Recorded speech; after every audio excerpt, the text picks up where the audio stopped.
चाहिए उसकी यहाँ से शुरू करते हैं। ठीक है, ये क्वेश्चन यहाँ करवाया था ना। क्या था क्वेश्चन? था पी का मतलब प्रिंसिपल, मूलधन। मूलधन क्या है इसमें? पूछा है। क्या है? पूछा है। टाइम कितना दे रखा है? 3 वर्ष। कितना दे रखा है? 3 वर्ष।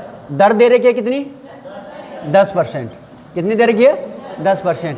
सीआई कितना है? सीआई मतलब चक्रवर्ती ब्याज 6620 रुपये। अब इसको करने का तरीका देखते हैं। तरीका क्या था अपना? एक तरीका तो यह है कि दर क्या दे रखी है? 10%। 10% की फ्रैक्शन क्या होती है? 10% की फ्रैक्शन होती है 1/10। क्या होती है? 1/10। जो दर है जिसकी फ्रैक्शन बन रही है, जो बटे में है क्या है? मूल मान है, यानी ओरिजिनल नंबर। क्या है? Original number. और जो उसके ऊपर है वो इसकी फ्रैक्शन का जो परसेंट है, 10 का 10% कितना हुआ? 1। अब वो वृद्धि हो रही है, कम हो रही है। अब यहाँ ब्याज की बात हो रही है, तो ब्याज की बात हो रही है तो क्या है? जो मूल मान है उस पर ब्याज तो बढ़ेगा, ब्याज लगेगा तो मान बढ़ेगा। ठीक है, तो हम क्या करते हैं, जो मूल मान है, ओरिजिनल नंबर है, उसका क्या करते हैं, जो टाइम दे रखा है वो उसकी पावर बना दो। यही सीखा है। तो मूलधन के लिए हम क्या करेंगे? मूलधन हमने पी मान लिया। ठीक है, यहाँ तो कोई दिक्कत? अब आगे बढ़ते हैं। कितना टाइम कितना दे रखा है? 3 साल। 3 साल दे रखा है तो 3 एरो लगा देंगे। क्या करेंगे? 3 एरो लगा देंगे। ये पहले साल का, ये दूसरे साल का, ये तीसरे साल का। ठीक है, अब मुझे ये बताइए, अपने पास फ्रैक्शन का क्या है? 1/10। मूल मान कितना है? 10 है। टाइम कितना है? 3 वर्ष है। तो हम क्या कर देंगे? इसकी 3 पावर कर देंगे। 10 की पावर 3 कितनी हुई? कितना हुआ? 1000। हम मूलधन क्या मान लेते हैं? 1000 मान लिया। 1000 यह फर्स्ट टाइप अपनी मान लिया। अब ये आगे देखिए, दर कितनी है? उसकी फ्रैक्शन निकाली, क्या निकली?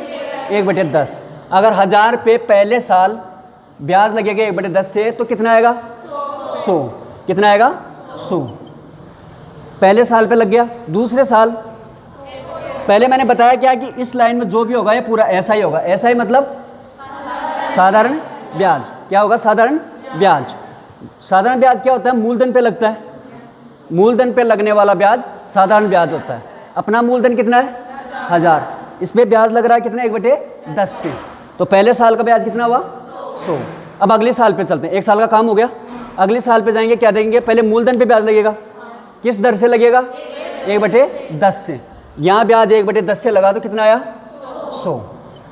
अब जो ब्याज था पहली साल का, उस पर ब्याज लगेगा। चक्रवर्ती ब्याज वही तो होता है कि ब्याज पे ब्याज लगता है। तो यहाँ भी 1/10 से लगेगा। कितना आएगा? 10। कितना आएगा? 10। अब मुझे बताइए, 2 साल का काम हो गया।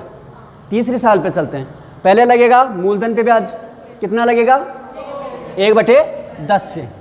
1/10 से लगा, कितना आया? 100। अब मुझे ये बताइए, मूलधन पे तो लग गया, ये भी ब्याज है, ये भी ब्याज है, ये भी ब्याज है, तीनों ब्याज है। अब ब्याज पे ब्याज लगेगा। किस दर से लगेगा? 1/10 से। यहाँ पहले 1/10 से लगा, कितना आएगा? 10। यहाँ 1/10 से लगे, कितना आएगा? 10। यहाँ 1/10 से लगे, कितना आएगा? 1। अब मुझे एक चीज़ बताइए, पहले साल का ब्याज कितना है? 100। दूसरे साल का ब्याज कितना है? 110। तीसरे साल का ब्याज कितना है? अब मुझे एक चीज़ बताइए, इस डायग्राम से हम सब चीज़ें क्लेरिफाई कर सकते हैं कि कौन चीज़ क्या है। मुझे ये बताइए, 3 साल का साधारण ब्याज कितना है इस डायग्राम में? 300। मैंने क्या कहा? पहली लाइन में जो जितना होगा वो पूरा साधारण ब्याज होता है। क्यों होता है? क्योंकि वो डायरेक्ट मूलधन पे लगता है। मूलधन पे लगने वाला ब्याज साधारण ब्याज होता है। चक्रवर्ती ब्याज कौन सा होता है? जो मूलधन पे भी लगता है और ब्याज पे भी लगता है। ब्याज पे ब्याज भी लगता है। अब मुझे बताइए, सीआई कितना हुआ? 331। क्यों हुआ? ऐसा ही तो देखो, ये वाली लाइन चाहे कितनी 4 साल का पूछ ले, चाहे 20 साल का पूछ ले, पहली वाली लाइन होगी वो सीधी मूलधन पे ब्याज लगता है। इसका मतलब वो साधारण ब्याज है। आया यहाँ तक समझ? फिर आगे क्या हुआ? ये जो टोटल है ना पूरा, ये पूरा क्या है? सीआई। चक्रवर्ती ब्याज क्या होता है? साधारण ब्याज और ब्याज पे लगने वाला ब्याज, पूरा सीआई होता है। फिर मैंने कहा सीआई और एसआई का अंतर निकालें, यानी साधारण ब्याज और चक्रवर्ती ब्याज का अगर अंतर निकालना हो तो क्या करते हैं? पहले एसआई को जोड़ते हैं, फिर सीआई को जोड़ते हैं और दोनों को घटा देते हैं। पर मैंने आपको क्या सिखाया है? मैंने सिखाया कि जो पहले साधारण ब्याज है इसके नीचे जो भी जितना भी है ना, ये पूरा अंतर है। तो अंतर कितना हुआ? 10, 20, 30 और 31 हो गया। अब क्वेश्चन में हमसे क्या पूछा है? CI हमें दे रखी है। हमारा CI कितना है? अपना CI है 331। इसका मतलब कितना है? 6620। 6620। एक का मतलब कितना हुआ? 20 रुपये। ये भी रुपये में है ना। एक यूनिट का मतलब हुआ 20 रुपये। यूनिट का मतलब है इकाई। कोई भी फ्रैक्शन को हम इकाई में मान सकते हैं जो रुपयों के बराबर है। तो एक इकाई का मतलब कितना हुआ? 20 रुपये। हमसे पूछा क्या है? मूलधन। अपन ने मूलधन कितना निकाल लिया? 1000। अगर 1000 इकाई है, एक इकाई का मतलब 20 है, तो 1000 का मतलब निकालना है। तो इसको क्या करूँगा? 20 से गुना कर दूंगा। कितना आ जाएगा? 20,000 रुपये। किसी को दिक्कत? सबको समझ आया? फिर मैंने क्या कहा? इसको 3-4 टाइपों से बताया था ना। अब नेक्स्ट टाइप पे चले। ये टाइप सबको समझ है? किसी को प्रॉब्लम? कोई दिक्कत नहीं, आगे बढ़ते हैं।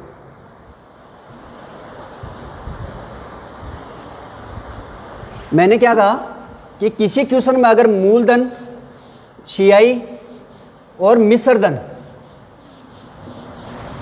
ये सीधी सीधी दे रखी है तो आप क्या कर सकते हैं? सेकंड टाइप देखते हैं। देखो इसमें मूलधन मेरे से पूछा है, टाइम मुझे 3 साल दे रखी है, दर 10% दे रखी है, CI मुझे दे रखा है 6,620 रुपये दे रखा है। तो मैं क्या कर सकता हूँ? 10% की फ्रैक्शन क्या होती है? 1/10। अब मैं यूँ कहूँ कि P मूलधन, ये अमाउंट है। अमाउंट कब बनेगा? जब मूलधन पे कोई ब्याज लगेगा, CI चक्रवर्ती ब्याज, तो मूलधन प्लस चक्रवर्ती ब्याज जुड़ के मिश्रधन बन जाता है। जो हमें चुकाना है वो बन जाता है। ठीक है। तो अपना यहाँ अगर मैं यूँ कहूँ कि फ्रैक्शन कितनी है? 1/10। मूल मान कितना है? इस पर अगर कोई ब्याज लग रहा है 10%, तो क्या बन गया? 1, यानी वो ब्याज बन गया। तो 10 पे 1 जुड़ गया, कितना हो गया? 11। पहली साल 10 से 11। 10 से 11 मैं पहली। अब अगर मैं 10 रुपये किसी से लिए हैं और मैं अगर उसको 1 साल में 10 रुपये 11 रुपये चुकाऊंगा ना, तब मेरा पीछा छूटेगा, चुकाना पड़ेगा ना। फिर अगली साल की बात करता है क्या? वही फ्रैक्शन फिर ब्याज लगेगी, तो फिर 10 से 11 हो जाएगा। फिर तीसरे साल भी वही फ्रैक्शन है, फिर 10 से 11 हो जाएगी। अब मुझे एक चीज़ बताया, मैंने क्या बताया? इनमें अगर कोई कट रहा है तो काट दो, क्रॉस में नहीं कट रहा है तो इनको गुणा कर दो। क्या करेंगे? 100 को 10 से किया, कितना आया? 1000। 11 को 11 से किया 121, 121 से 11 से किया 1331। ऐसा नहीं करना चाहते तो सीधा दिख रहा है 10 का क्यूब कितना होगा? 1000। 11 का क्यूब कितना होगा? 1331। अब मुझे एक चीज़ बताइए, ये क्या है? 1000 मूलधन, जिसको P से पीछे हम इंगित कर रहे हैं, यानी पहचान दे रहे हैं, प्रिंसिपल P। ये क्या चीज़ है? मिश्रधन यानी अमाउंट। हो गया। अब प्रिंसिपल और अमाउंट के बीच का जो अंतर आएगा वो क्या होगा? CI।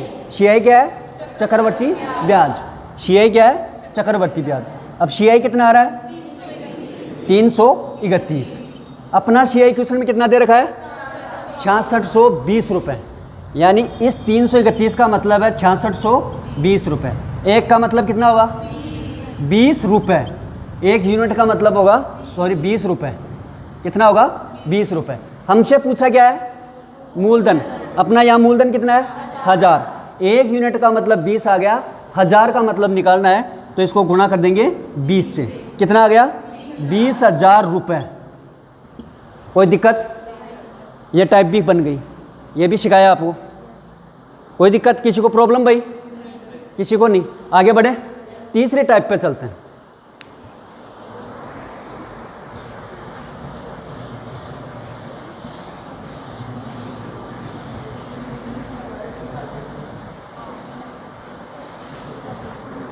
तीसरी टाइप मैंने एक बात सिखाई थी आपको। क्या सिखाई थी?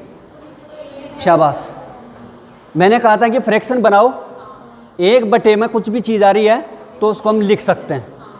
लिख सकते हैं कि नहीं लिख सकते? लिख सकते हैं ना। अब मुझे एक चीज़ बताइए, ये थर्ड टाइप है जो एग्ज़ाम ओरिएंटेड, यानी एग्ज़ाम में जो हमें फ्रैक्शन लगानी है वो किस तरीके से यूज करनी है। हमने ये सब चीज़ें सीख ली, ये प्रैक्टिस के लिए थी। हमें एग्ज़ाम में क्या करना है? हमें स्टेप बाय स्टेप तो नंबर लेने नहीं है, हमने करना क्या है, हमने सीधा रिजल्ट पे जाना है। जो ऑप्शन 4 हैं उनमें से एक ऑप्शन ढूंढना है जो अपना आंसर है। क्या करना है, एक ऑप्शन ढूंढना है जो अपना आंसर है। कैसे ढूंढेंगे, हमने देखा है कि इसकी फ्रैक्शन आ रही है 1/10। मैंने क्या बताया, 1/10 में जो भी फ्रैक्शन आ रही है ना, जो नीचे ओरिजिनल मान है उसी से करना स्टार्ट करते हैं, उसी से करना स्टार्ट करते हैं। इसके ऊपर क्या है, अंश में क्या है 1, उससे स्टार्ट करते हैं। पहले लिखता हूँ 1, 3 साल की बात कर रहा है। फिर जो बटे में है इसको 3 बार लिखो, 2 बार तो लिखो तीसरे साल में, 1 बार लिखो दूसरे साल में। देखो 2 बार तो लिखूंगा तीसरे साल में, 1 बार कहाँ लिखूंगा, दूसरे साल में। लिख दिया। फिर मुझे पूछा 3 साल का, तो मैंने ये मूलधन के लिए लगा दिया अंडा या 3 लगाए। पहले साल, दूसरा साल, तीसरा साल। यहाँ तक समझ आए। फिर मुझे एक चीज़ बताइए, यहाँ से यहाँ आ गए, यहाँ से यहाँ जाने के लिए क्या करेंगे, दूसरे साल दूसरी स्टेप पे स्क्वायर करेंगे। 10 का स्क्वायर क्या कितना आया, 100। यहाँ भी कितना आएगा 100, यहाँ भी कितना आएगा 100। ये 100 बराबर क्यों आ रहे हैं, क्योंकि ऐसा ही है, ऐसा ही हर साल का बराबर होता है। पहले साल का भी 100 है, दूसरे साल का भी 100 है, तीसरे साल का भी 100 है, इसलिए ये 100 आ रहा है। फिर ऊपर क्या करेंगे, इसका क्यूब कर देंगे। 10 का क्यूब क्या कितना आया, 1000। आ गई ना वही चीज़ है। अब जो पूछा है यहाँ से निकाल सकते हैं। हमें क्या पूछा है, CI 100, 200, 300, 310, 320, 330, 331। टोटल CI कितना हुआ, 331। टोटल CI कितना हुआ, 331। इसका मतलब दे रखा 6620 रुपये। 1 यूनिट का मतलब आएगा 20 रुपये। 1 यूनिट का मतलब कितना आएगा, 20 रुपये। 1000 यूनिट का मतलब हो जाएगा 1000 गुना 20, यानी 20,000 रुपये। ये 3 चीज़ें हमने समझी थी ना।